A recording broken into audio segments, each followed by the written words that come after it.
My name is Tom. I am a forester in the Carpathians. For over 30 years, I have been protecting this forest. I knew every trail, every cross on the map, every pine tree that cracked in the wind. I thought I had seen everything, but this was different. The first disappeared in August. A young couple from Kyiv. They were seen entering the upper Massif, where the old hunting huts are. They did not return. I thought back then that they must have gotten lost or fallen down the slope. There are steep cliffs there, but we found no backpacks, no clothes, no bodies. It was as if they had been licked off the face of the earth. Then, three more. Students. Cheerful. Loud.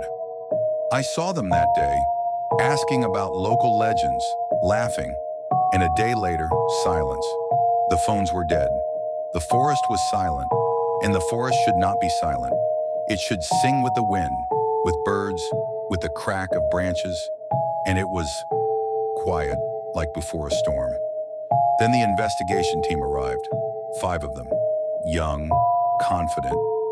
I didn't like one of them, Captain Hanatenko, right away. He laughed at my warnings, saying, "Grandpa is superstitious." I took them to the place where the tourists were last seen, and there we found the first thing, a skeleton, but not a human one. It was distorted, as if the bones had been taken out of it and reassembled incorrectly, gnawed on. Next to it is a phone with a broken screen. The last recording was glowing on it, a black video, and at the end, eyes, 2 red circles. Hanatenko ordered us to split up. I went with the youngest, Arrest. He was a quiet guy from Kamyanets. We walked in silence because the forest started to breathe. Yes, it was breathing.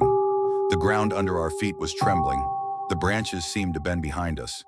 And then, a scream. Not human, not animal. A scream, like when a soul is being torn out. We ran back, and there, near the stone where the others were standing, they were already dead. One was torn in half. The other one was just gone. Only a hat. And then it appeared. From the shadows between the trees.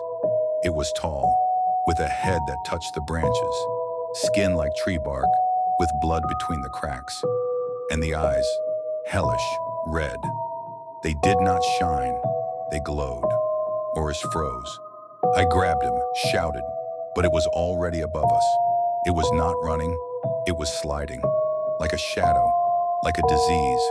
It grabbed him by the chest, and Arrest did not scream. He just disappeared in his arms, as if he had been wiped out of reality. I ran away. I don't remember how. I fell, got hurt, broke my ribs, but I ran. I ran to the guardhouse.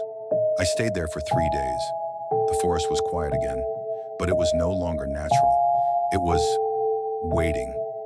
I was declared insane. They wrote in the report, "Attack of a wild animal." But I know the truth. It's not a wild animal.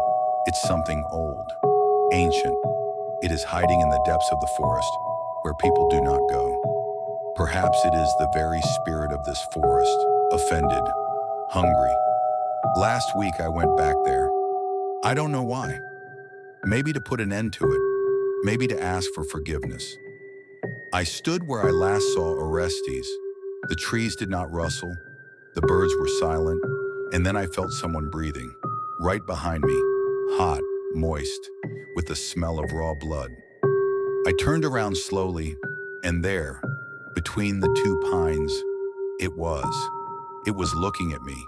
It didn't move. It just stood there, and it was smiling.